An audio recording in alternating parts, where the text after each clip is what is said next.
একজন মানুষ সর্বপ্রথম কোন জিনিসের প্রেমে পড়ে জানেন? কথার প্রেমে পড়ে। কিসের? কথার প্রেমে পড়ে। কথার ধরন, কণ্ঠস্বর, তার অ্যাটিটিউড, তার শব্দের জাদু, এটা মানুষের হৃদয়কে জয় করে ফেলে।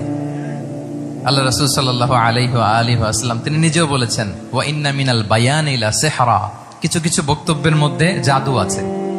তো রাসূল সাল্লাল্লাহু আলাইহি ওয়াসাল্লামের এই এলোকোয়েন্স ছিল, এলোকোয়েন্স। তিনি বলতেন, উতিতু জাওয়ামিউল কালিম, আল্লাহ তাআলা আমাকে সর্বমর্ম বাচন ভঙ্গির অধিকারী করেছেন।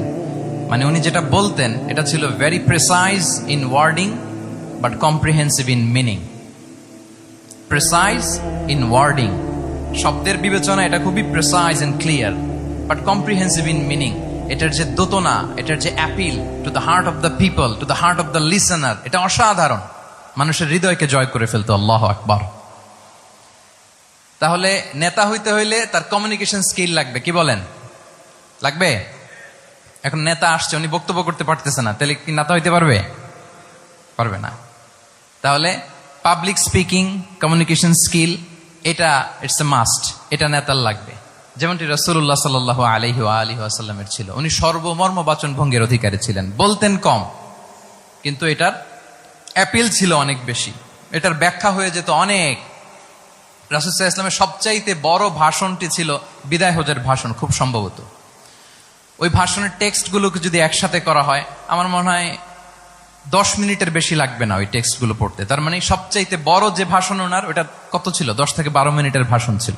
আমরা তো ঘন্টার পর ঘন্টা বক্তব্য করি, তারপরেও তো আমরা মানুষের মনকে খুশি করতে পারি না। উনি সেই যে 1400 বছর আগে 10 মিনিটের একটা ছোট্ট ভাষণ দিলেন, গোটা বিশ্ব আজও হাবুডুবু খায় ওই ভাষণের ভেতর, ঠিক কিনা বলেন?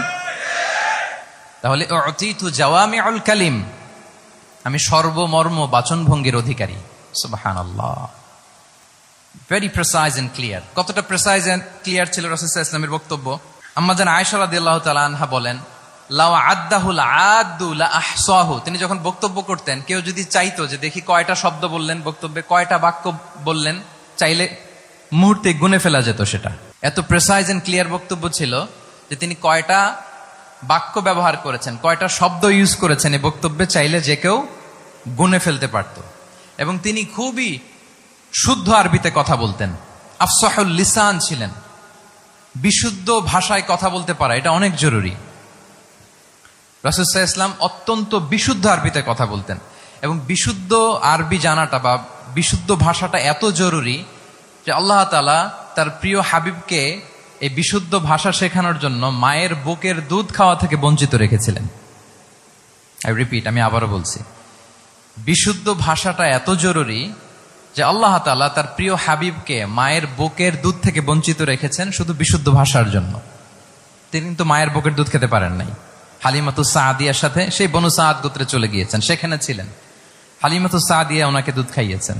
এরপরে যখন মরুভূমির চমৎকার পরিবেশে একেবারে বিশুদ্ধ আরবি তিনি শিখেছেন, আবার শিশু মুহাম্মদ সাল্লাল্লাহু আলাইহি ওয়াসাল্লামকে তিনি তার মায়ের কাছে ফিরিয়ে দিয়েছেন। তাহলে চিন্তা করে দেখেন যে বিশুদ্ধ ভাষার জন্য মায়ের বুকের দুধকে স্যাক্রিফাইস করা হয়েছে। আল্লাহু আকবার। তাহলে আম্মা জান আয়েশা রাদিয়াল্লাহু তাআলা আনহা বলতেন, লাউ আদ্দাহুল আদ্দু লা আহসাহু, চাইলে যে কেউ গুনতে পারতো যে তিনি প্রিয় নবীজি কয়টা বাক্য বললেন, কয়টা শব্দ। এত প্রেসাইজ এন্ড ক্লিয়ার ছিল। অন্য বর্ণনায় এসেছে, কানা ইয়াতাকাল্লামু বিকালামিন বাইনাহু ফাসলুন, তিনি এমন ভাবে কথা বলতেন, কথার মাঝখানে মাঝখানে পজ দিতেন। কি দিতেন?